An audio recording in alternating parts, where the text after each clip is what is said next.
Today I'm going to show you how to build a super simple ender pearl cannon from Minecraft. The item list is in the description below, so go check that out right now if you're building this on survival, which you probably are.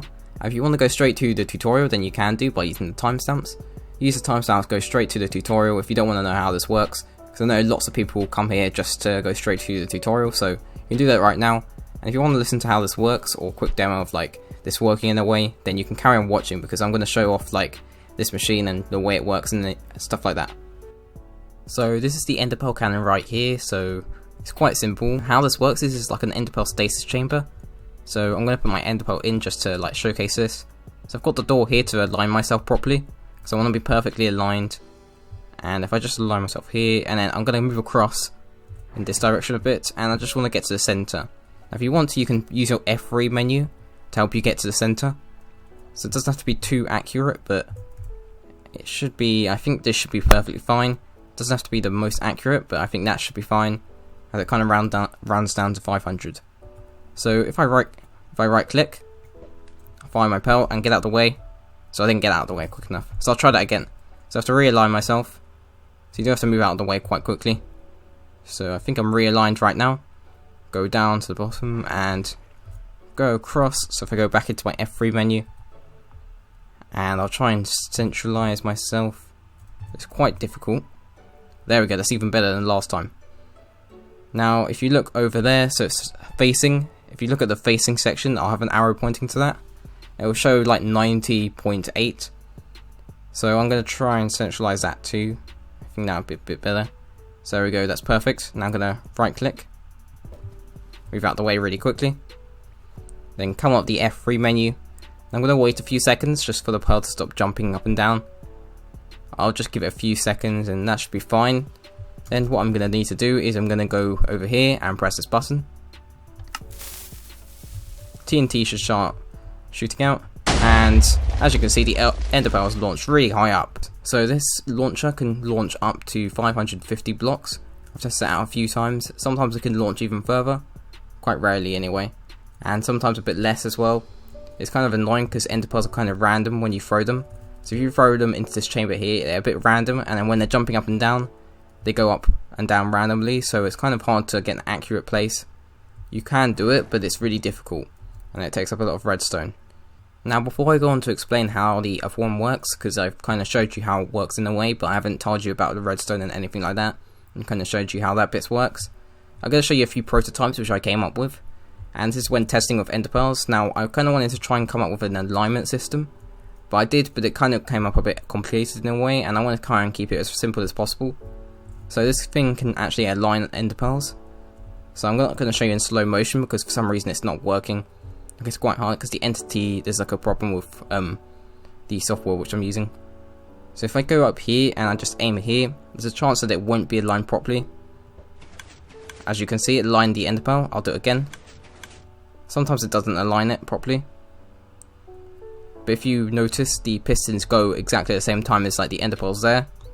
So this will just move the ender pearl instead of actually teleporting the player up there. Sometimes it does teleport the player, but not very commonly. So I'm going to show you again. It kind of aligns the ender pearl. Sometimes it works, sometimes it doesn't. So how this works really is the ender pearl goes up here, it triggers this observer, because there's string here, and that can trigger an observer. With entities, will trigger observers if there's string there. Redstone will go up here, so I'll show you the first one. So this is the first one. So as the ender pearl goes up here, this piston is pushing it across. This is pushing the ender pearl across a bit, but it's kind of going. The ender pearl is going so fast that it kind of doesn't teleport the player here, because it just doesn't. I'm not too sure fully why. And I've got anvils here just to make sure that when it's getting pushed here, there's not a block here, so that the ender pearl kind of like teleports the player here, but when it gets to here, it still goes. Now if there's a normal block here, it would teleport the player here, and if there's nothing there, then it'll probably push the ender pearl too far across. So this is just to align it. And the same system over here, which pushes the ender pearl across. Now I'm going to show you my second prototype. So over here is the other one. So I'll show you how it works in a way. So if I go over here and throw an ender pearl, so I'll go into this section here, go right into the corner, fling an ender pearl up like this. Now it will go across here, down this water stream, and TNT will start to burst out. and it'll fire the ender pearl outwards. So this one works quite well, just saying, but it kind of uses a lot of redstone for what it does. But it's quite a cool like little machine. So how it works is the ender pearl gets flinged up here. It'll be detected by the string. Oh look, it worked. So if I go all the way back, actually, all the way here, so it looks quite cool as well. Just saying. So when the ender pearl gets detected by the string and the observer, the redstone pulse will go up here into this redstone, through this block, and into these repeaters. Now this is a lot of delay, and it will go across here. It's quite a lot of delay actually, and then it'll go through this repeater and into this block and power this block, which powers all of this redstone here, which powers these dispensers, which dispense TNT. That's all timed perfectly for when the ender pearl is supposed to go here, but sometimes it's a bit underdelayed and it's kind of a bit random. It's again because of the ender pearl is quite random when you throw it, so it could go up or it could go down. It's a bit random, and it's a bit annoying in a way. So it's hard to like predict where it's going to go. So sometimes this doesn't actually work that well. As you can see there, it didn't fling it that far, and it's because it didn't really work that well. Now I'm going to show you the actual machine that actually works. So over here is a button, and that gets powered. So when you click on it, it'll power it. So I'm not going to click on it now because you'll hear a big explosion and it'll kind of be annoying. So if you click on this button, it'll power all of this redstone immediately, and it will trigger all these dispensers with TNT inside them. You can replace them with TNT dupers if you want to, but that'd be quite a lot of work, and also like TNT duplicating isn't always that great because some people don't actually like it. So the redstone will power this, and it will also power this block, which will power this dispenser. Now you could just have no block here, but I quite like having a block. Kind of makes it look a bit more structured in the way, so I prefer having it that way, because if you have the redstone here, it will power this and also power that at the same time. So you don't actually need this block, but you can have it if you want to. I think it looks cooler like that. Now over here, so if I go into spectator mode, and if I go inside, as you can see there's a chest here, and that will lower the TNT, so the TNT will be dispensed out here, and it will go down here, and it will be a bit lower than normal, and this is because the ender pearl goes up and down, and we kind of want to try and fling it as high as we can into the air. So by having the TNT a bit lower, it will fling it higher in a way and fling it further. So that's what we're trying to achieve there. You can make it lower if you want to, but I found it to work a bit better like this. So over here we've got some blocks around here, and that should try and like protect it in a way. And as it's all in the water, so we've waterlogged this chest to make sure that the whole thing doesn't explode. I've had quite a few encounters with that, and it's quite annoying. It's really simple, just waterlog it. Now down here is the stasis, so the ender pearl will be flinged down there, and there's a water column here. Now the ender pearl will be flinged all the way down here by the player. As it's a projectile, it will be pushed back up with the water stream, but it won't be pushed out up too high to be hit onto here because the water stream isn't that strong. So it'll just be launched. It'll go close to this, but it won't actually touch the trapdoor, so it'll be perfectly fine. If it's a slab, which I actually tested out, it won't work that well because the projectile will just go up and into the slab and teleport the player there. So we've got the door here to align the player because we want to get the optimal placement. So if we place it too close, it can kind of get stuck to the chest here, or when the TNT explodes, it will kind of break it a bit. And I've got it in the middle here, so the ender pearl will kind of make it into this corner here, but not too far. So over here we've got a block up here, and that's to stop the ender pearl from being flung too far, because we don't want it to go too far, but we're trying to get an accurate like sling in a way. So if the ender pearl gets flung too far, it can be out of render, and you might be confused why it wasn't there. So we want to keep it at least 550 blocks and maybe less or something, just so it stays in the chunk loader range. So that's why I have this block up here, and I just wanted to keep it accurate. So by putting this block here, you've kind of made it accurate. Now over here we've got some fence gates, so one fence gate I mean, and this is when the ender pearl goes here, it will be launched. Instead of having a block here to make the water stream go across here, and it'll push the pearl out the way, we'll have like a fence gate here so that the ender pearl can go through it if it needs to. But when it gets launched, the water won't be pushing it across. So now I'm going to go through how high you should build this. So to start off with, I'm going to get some temp blocks, so you can use any temp block you want, so dirt or whatever. And I'm going to get some blocks and put it here. So I'm going to start off by building it here. So make sure there's nothing in front of here, just in case the ender pearl kind of gets fired into a block or something, and doesn't go as far as you hope. So try and make sure there's a clear path over there. Now I'm going to build it upwards, so 1, 2, 3, 4, 5, 6, 7. Get some soul sands like that. Break these temp blocks here.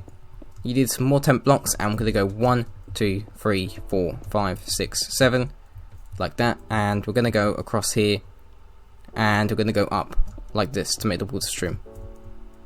I'm going to use this temp block as a way to place the blocks in. Now we're going to go here and into the middle and break all these central blocks. Make sure to bring some water with you because you'll need to get back up. So now we're going to build a water stream all the way up here. My advice is to use ice because it's easier to transport, but you can use whatever water you want. So now next you're going to get some chests, place them in like this, and then you're going to have to waterlog them. Like that.